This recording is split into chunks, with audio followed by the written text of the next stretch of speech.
ধৰা হওক ইমান ভগৱান তুমি মানে এতিয়া ইমান দুৰ্বল হৈ আছা হা এদিন কিন্তু তুমি বৰ বেয়াকৈ কষ্ট পাবা বকুলদা সহ্য কৰিব নোৱাৰা কষ্ট এতিয়া ব'লা আমি ঘৰলৈ যাওঁ ব'লা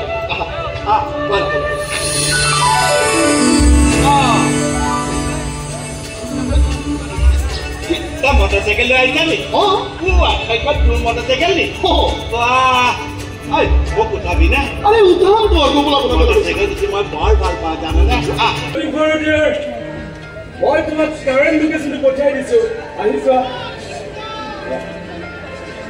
কোন আহিছে মোৰ প্ৰেম আহিছে মোৰ গান আহিছে মোৰ কবিতা আহিছে মোৰ গল্প উপন্যাসৰ নায়িকা আহিছে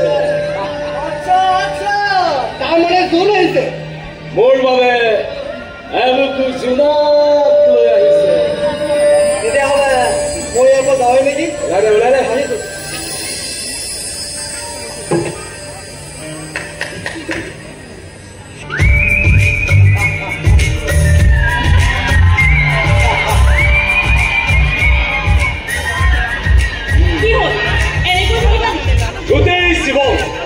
গোটেই জীৱন তোমাক লৈ মই খুৰ কৰোঁ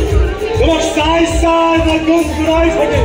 তোমাক লৈ খুৰ কৰিম কবিতা লিখিম গীত গাম ৰ'দ পৰি জিলিকি থকা এই গান মুকুতা সৰাই সাহিত্যিক লৈ মই গাম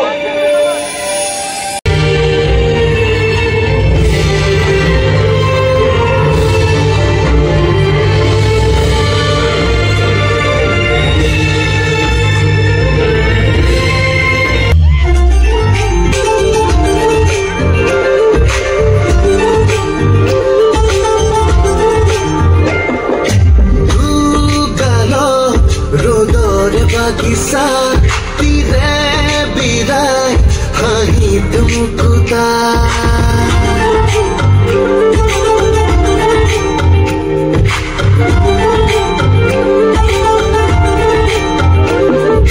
কপালত তৰাৰে গহনা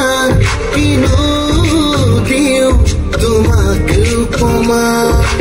আকাশৰে নীলা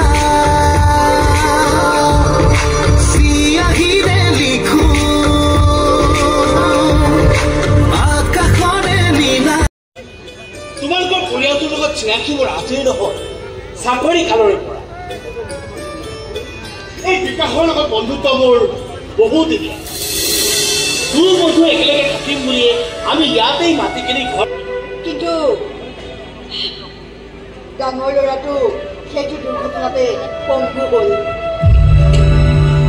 যাৰ বাবে সি বিয়া নকৰোৱাৰ সিদ্ধান্ত লৈ পেলালে আৰু সেইকাৰণে আমি জয়ৰ বিয়াৰ কথা ভাবিছোঁ কিন্তু আজি কিছুদিনৰ পৰা মই এটা গিল্টি ফিল কৰি আহিছোঁ তাক কষ্ট দিব পাৰিবি কিনো কথা কৈ থাকা তুমি তেতিয়াহ'লে এইবোৰ অনৰ্থক কথা চিন্তা কৰি সময় নষ্ট নকৰিবি তাৰ কষ্ট হ'লে মোৰ বেছি কষ্ট হয় চটপটে থাকিব লাগে বিচনাত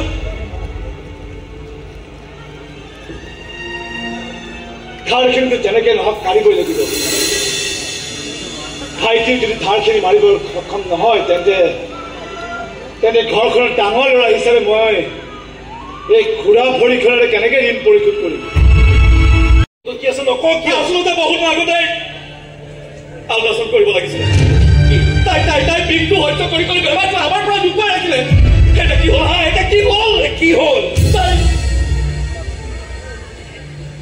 তাই কইতা কিডনি বেয়া হৈ গৈছে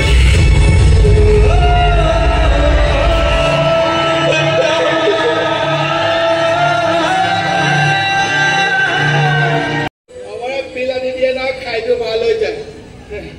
জোনবা এতিয়া ভাল হৈছে যেতিয়া আমাৰ বিয়াখন সোনকালে হ'ব বিয়াখনত লগত ঢেৰ মাতিবলগীয়া খুৰা দেও এইবোৰ বন্ধুৱে হয়